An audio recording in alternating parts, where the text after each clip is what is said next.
yeah, we've got a little bit of weather. Gives us time to talk about some bikes. Yeah. We were out the Kohler Trails here in northwest Arkansas yesterday, riding the Giant Trance Advanced 1.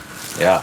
The Trance has been around for a long time. It's a sort of a stable in Giant's trail bike line, and they've done a few things to it. Their new rocker, carbon rocker on the thing.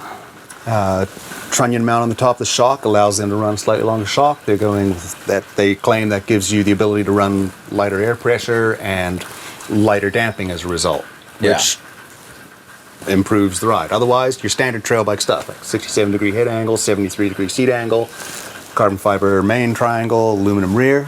What do you guys think about it? I made a note, like, this bike works great, but it didn't, like, necessarily really inspire me. I don't know. I couldn't put my finger on it, though.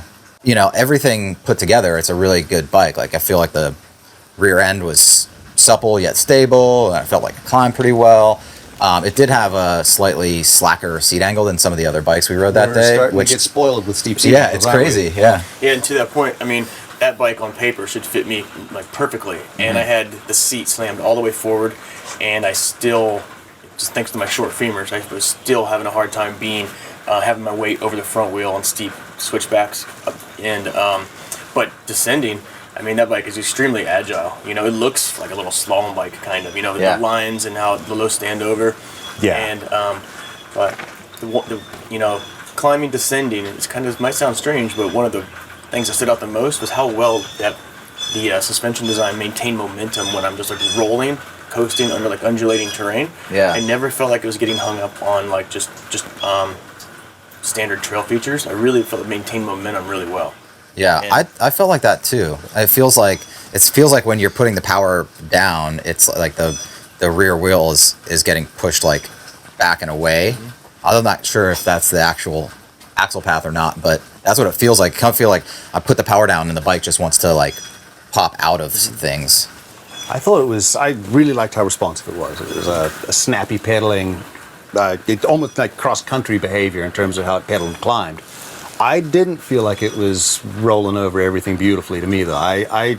The bike felt physically small, and the numbers on it aren't really that small. Like it's still a 45.5-inch wheelbase and 24-inch top tube. It's a decently sized bike for the medium size that we were riding. But I still felt like it, to Ryan's point earlier of it being just incredibly nimble and agile, it was just manual crazy, fun bike to ride. Like it was more poppy than I expected, and I was having a blast with that.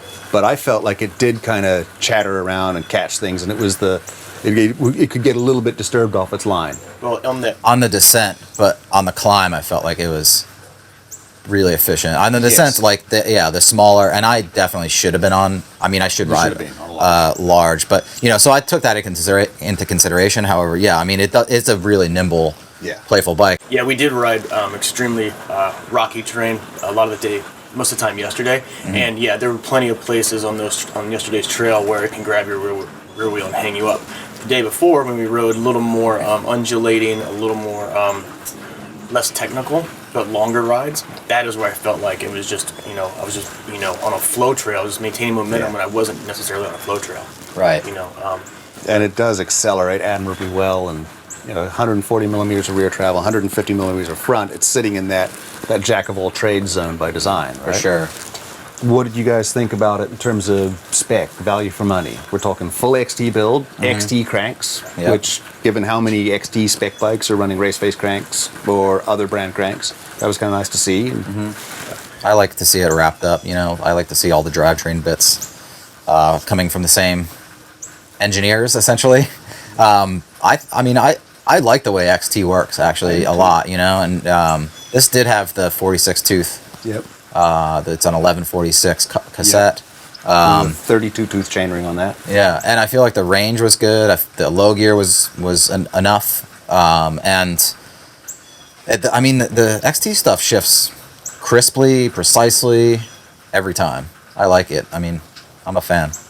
Any nitpicks about the parts they're on? This is a, you know, just close to $5,000 bike here. It is. I think they did pack in a lot of really good value into that bike, personally. But This is getting nitpicky, but it's the dropper post lever.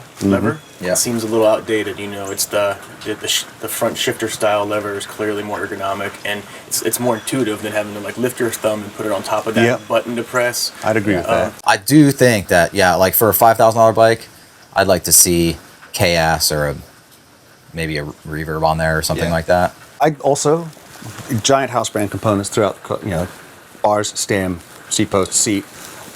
Seat wasn't the most comfortable in the world for me. Yeah. And that's sort of about it for where my complaints went. Yeah. You know, Giant's own brand wheels, carbon rims, all pretty good stuff. They have, if you go up from there, you go up to the Advanced Zero, which is an $8,000 bike, Yeah. down to the Advanced 2, which is what, 4,100 something. Yeah. And frame only 2,700.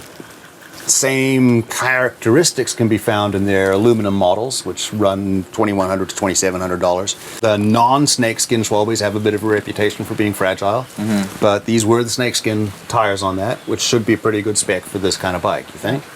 Yeah, I mean, I'm not a huge fan of that tread pattern myself, but it does work. It doesn't work very well where I live in SoCal, but it does work well in other places. Yeah, the trails are so gravelly here that just having kind of a dominant tread front and rear is traction's a premium in these conditions.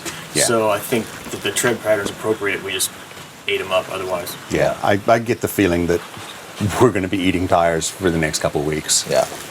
Well, it looks like the weather's going to break, so maybe we should just go and get some more time on that thing, hey? Sounds good to me. Sounds like you need to. I do. I think I do. All right, let's do it. Let's do it.